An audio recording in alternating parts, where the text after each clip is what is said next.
ነው በማለት እንግዲህ እንቅ አድርጎ አንቺን እገልሻለሁ፣ ምን አይነት ሰው ነሽ?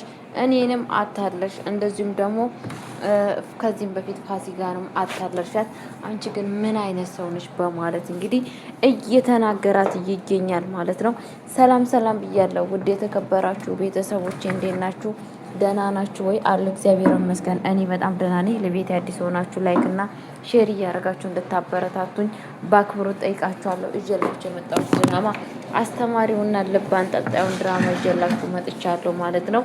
እንግዲህ እዚህ ቤት ምን እያደረጉና ባልና ሚስት የልጅቷን ሀብትና ንብረት ለመውሰድ እንደዚሁም ደግሞ የራሳቸውን ለማድረግ እየተጣጣሩ ይገኛሉ ማለት ነው። በአሁን ሰዓት በአምላክ እንግዲህ በአምላክ ሁሉን ነገር ተረድቷል፣ አውቆባቸዋል።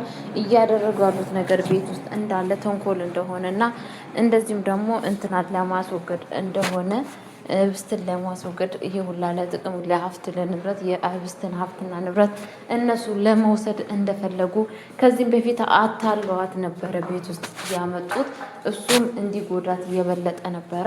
ግን ደግሞ አሁን በአምላክ በጣም ነው ህብስትን የወደዳት ያፈቀራት ማለት ነው። በጣም ነው የምታሳዝነኝ እያለ ይገኛል ማለት ነው። እንግዲህ ምን እየተፈጠረ ነው? እሷም ደግሞ በጣም ወደዋለች። እንግዲህ በጣም በሚያሳዝን ነገር እያደረጉ ያሉት ነገር እዚህ ቤት ነገራውና ሀሳባቸው እንግዲህ በአምላክን የእሷ የአባቷ ገዳይ እነሱ እንደሆነ አድርገው ነው እየተናገሩ ያሉት ማለት ነው። ግን ደግሞ የአባቷ ገዳይ እሱ ሳይሆን ገዳይ የሆነው ማን ነው ከተባለ ይሄው ሰውየው ነው ማለት ነው። የፍቱ ስራ ባለቤት ነው ይሄንን ነገር ያደረገው ማለት ነው። ግን ደግሞ ህብስት ደግሞ እንዴት ነው የምፋቀረው ከዚህ ከአባቴ ገዳይ የሆነ ሰው ጋራ እንዴት ነው ከሱ ጋራ የምኖረው? እንዴት እሱ ልወዶ እችላለሁ? በማለት እንግዲህ እንትን እያለ ትገኛለች ማለት ነው። ሲወጣ እንኳን ለምንድን ነው የምትሄደው? ትንሽ ቁጭ በል አረፍ በል እያለችው እንግዲህ በተለያየ አጋጣሚ ቤት ውስጥ እንዲመጣና እሷን ደግሞ እንዲከባከባት እየጠራችሁ ትገኛለች ማለት ነው።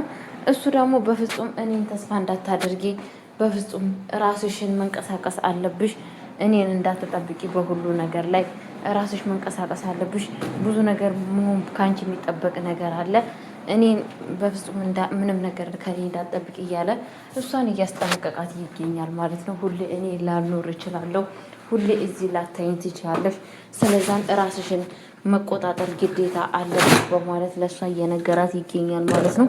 እሷ ደግሞ ምን ማለት ነው እንደዚህ ማለት ትችለው እንግዲህ ነግሬሻለሁ፣ ጠናትሽ ራስሽን መቻል አለብሽ፣ ከአሁን ወዲህ ጀምሮ እኔን መጠበቅ የለብሽም እያላት ይገኛል ማለት ነው።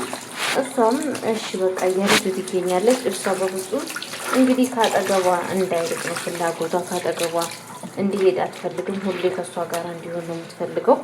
እሱ ደግሞ ይሄ ነገር ሁሌም ላይኖር ይችላል፣ ሁሌም እንደምትጠብቂው ላይሆን ይችላል። ነገር የሚመጣው ነገር አይታወቅም። ራስሽን ፎከስ ማድረግ አለብሽ፣ ራስሽን ማወቅ አለብሽ እያላት ይገኛል ማለት ነው።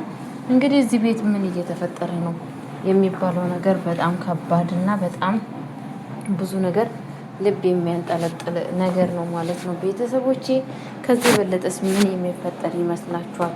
ብቻ ነገርየው በጣም ከባድ እየከበደና እየከረረ ይገኛል ማለት ነው። ይፍቱ ስራም እንግዲህ ይሄንን ነገር ያደረገችው እንግዲህ ለምንድን ነው ሲባል ከቤት ውስጥ እንዳትወጣ። ምክንያቱም እንደዚህ የእሷን ሀብትና ንብረት እሷ እንደዚህ ከሆነች መውሰድ አንችልም። እሷ ግን ቤት ውስጥ ከተቀመጠች ባንስ እንኳን እሷ ቤቱ ስለምትቀመጥ እኛ ለእሷ እርዳታ ነው ብለን ከዛን የእሷን ገንዘብ በእጃችን እናደርጋለን።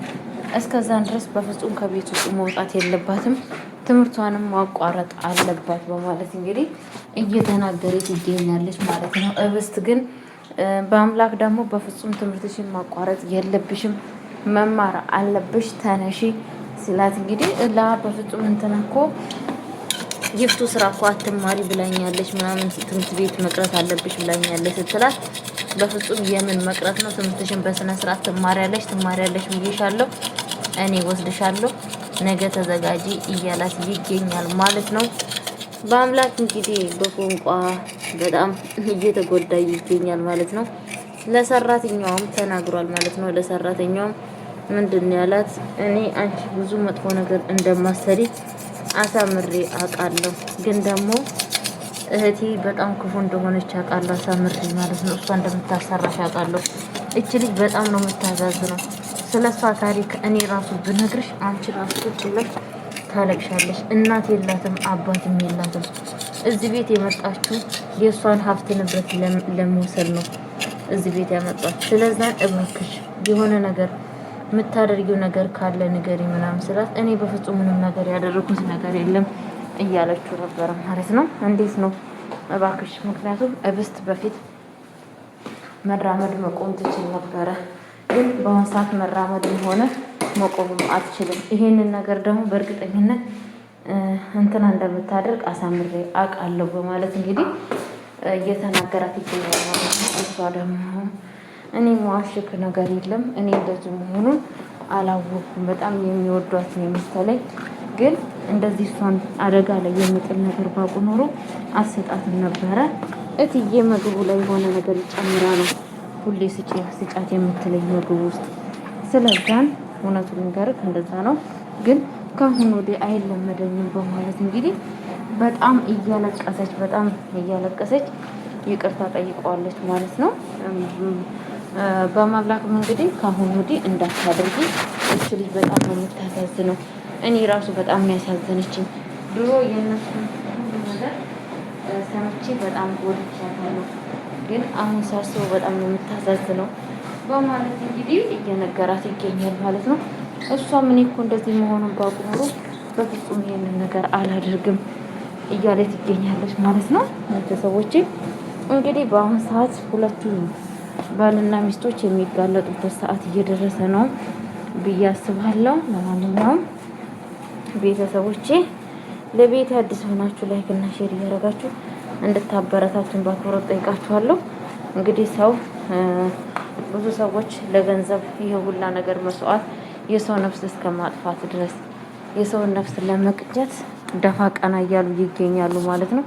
ይሄ ነገር በእርግጥ ይሳካላችኋል እንደሚባለው ነገር የሚሳካላችሁ አይመስለኝም በማምላክ። ምክንያቱም በጣም ነው የሚወዳት፣ በጣም ነው የሚያከብራት። ለእሷ ብዙ መስዋዕት እንደሚከፍልም ዝግጁ ነው ማለት ነው። ቤተሰቦቼ ይሄ ሀሳባቸው እና እቅዳቸው ከንቱ ሆኖ እንደሚቀር ተስፋ አለኝ እላችኋለሁ። ለማንኛውም ፈጣሪ ልብ ይስጣቸው፣ ፈጣሪ ልቦና ይስጣቸው ማለት ነው ውዶቼ። እና ምን ይባላል ሌላ ነገር የሚባለው ነገር የለም። ምክንያቱም ይሄ ሁላ ለሀብትና ለገንዘብ ተብሎ እንደዚህ ማድረግ በጣም ነው የሚያሳዝነው።